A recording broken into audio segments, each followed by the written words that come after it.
नमस्कार, अश्विनी अन्नपूर्णा किचनमध्ये तुम्हा सर्वांचं खूप खूप मनापासून स्वागत. आज आपण उन्हाळा स्पेशल मस्त अशी चटपटीत कच्च्या कैरीची कँडीची रेसिपी पाहणार आहोत. ही जर एकदा तुम्ही बनवून खाल्ली ना, नक्कीच तुम्ही हिचे फॅन होणार आहे. आणि मुख्य म्हटलं ना, अजिबात जास्त काही साहित्य या ठिकाणी आपण वापरणार नाही आहोत. आणि एकदा की ही संपली की दुसऱ्या मिनिटाला तुम्ही नक्कीच बनवणार आहे याची तर मला पूर्णपणे खात्री आहे. कारण खायलाच इतकी चटपटीत आणि टेस्टी आहे ना, तर नक्की ह्या उन्हाळ्याच्या सीझनमध्ये एकदा तरी तुम्ही जरूर ट्राय करायला हवी. चला तर मग वेळ न घालवता लगेचच आपल्या रेसिपीला आपण सुरुवात करूया.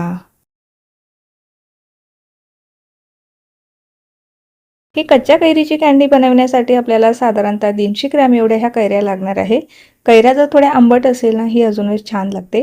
तर साधारणतः 300 ग्रॅम ह्या कैऱ्या घेतलेल्या आहे. कुकरच्या डब्यामध्ये ठेवून आपल्याला कुकरच्या 4 शिट्या काढून घ्यायच्या आहे.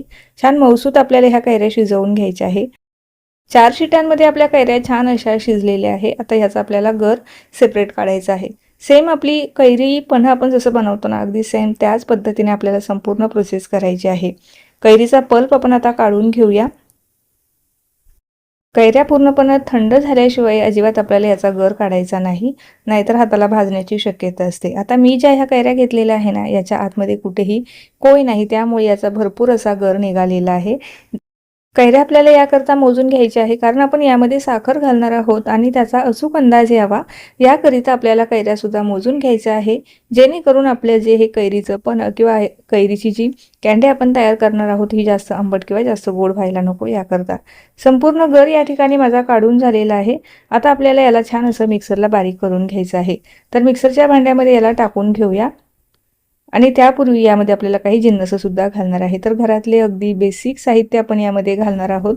त्यामध्ये मी घातलेलं आहे 1 पाव चमचापेक्षाही कमी काळं मीठ घातलेलं आहे. काळ्या मिठामुळे ना अतिशय भारी टेस्ट आपल्या ह्या कैरीच्या पन्ह्याला किंवा ह्या कँडीला येणार आहे. त्यानंतर भाजलेल्या जिऱ्याची पावडर, थोडंसं आपलं मीठसुद्धा यामध्ये घातलेलं आहे. आणि त्यानंतर पाव चमचा आपल्याला लाल मिरची पावडर, थोडंसं पाणी घालायचं आहे आणि छान अशी पेस्ट तयार करून घ्यायची आहे ह्या पद्धतीचं. तर आपलं हे कैरीचं पण या ठिकाणी तयार झालेलं आहे. फक्त कैरीचं पण जे आहे ना, ते आपण असंच यामध्ये साखर वगैरे काही घालत नाही. आपण अगदी वेळेवर घालतो. परंतु आपण हे ना याला जर तुम्हाला स्टोअर करून ठेवायचं असेल ना, तर ही प्रोसेस अगदी योग्य आहे. आता आपल्याला साखरेचा पाक तयार करावा लागणार आहे. साधारणतः इथे मी अर्धा कप एवढा साखर घेतलेली आहे आणि त्यात पाव कप एवढं पाणी घेतलेलं आहे. आता फक्त आपल्याला हे वितळून घ्यायचं आहे. याचा काही आपल्याला असा चिकट पाक किंवा एकतारी पाक असं काहीही करायचं नाही. फक्त साखर वितळवायची आहे. आता इथे मी साखर वापरलेली आहे. तुम्हाला जर गूळ वापरायचा असेल किंवा खडी साखर वापरायची असेल तर सेम प्रमाणामध्ये घ्यायचं आहे. वजनाने म्हणाल तर साधारणतः ही 100 ग्रॅम एवढी साखर आहे. आता साखर वितळल्याच्या नंतर आपण जो पल्प तयार करून घेतलेला होता तो आपल्याला यामध्ये मिसळायचा आहे आणि काही मिनिटं शिजू द्यायचं आहे. शिजायला सुद्धा जास्त वेळ लागत नाही. मोठ्याच गॅसवरती काही मिनिटे आपण याला शिजवून घेणार आहोत. परंतु याला अजून थोडंसं दाटसरपणा आणि छान अशी चकाकी यावी ना, याकरता मी अर्धा चमचा कॉर्नफ्लॉवर घातलेलं आहे. तर कॉर्नफ्लॉवर पाण्यामध्ये मी छान विरघळून घेतलेलं आहे आणि त्यानंतर आपल्याला हे यामध्ये ही स्लरी घालायची आहे. आता हे टाकणं पूर्णपणे पर्यायी आहे, परंतु छान असा दाटसरपणा येतो आणि छान चकाकी येते याकरता मी घातलेलं आहे.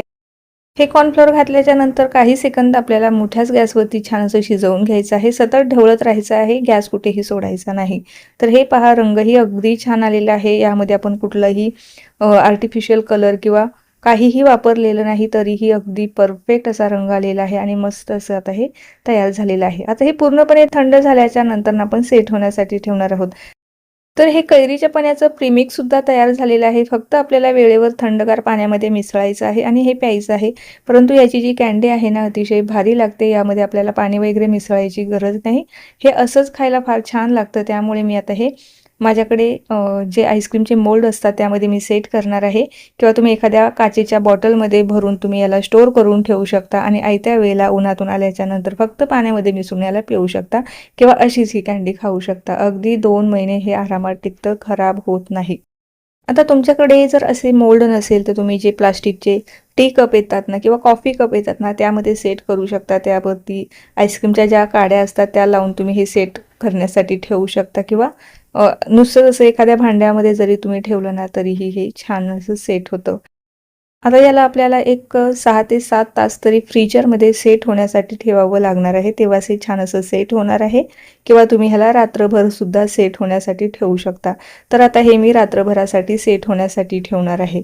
तर दुसऱ्या दिवशी सकाळी इथे दाखवते मस्त असे आपले हे कैरी पन्ह्याचे आईस कँडी इथे तयार झालेली आहे. अतिशय चटपटीत लागते. तुम्ही एकदा जरूर या उन्हाळ्यामध्ये ट्राय करून पहा. एकदा जर बनवलं ना तर तुम्ही हा सीझन संपेपर्यंत संपलं की लगेच बनवायला घेणार आहे.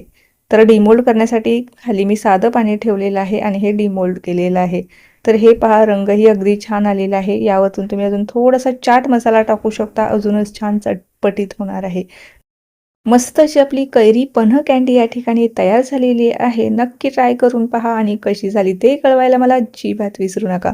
चला तर मग पुन्हा भेटूया अशाच काही नवीन आणि सोप्या रेसिपी सोबत.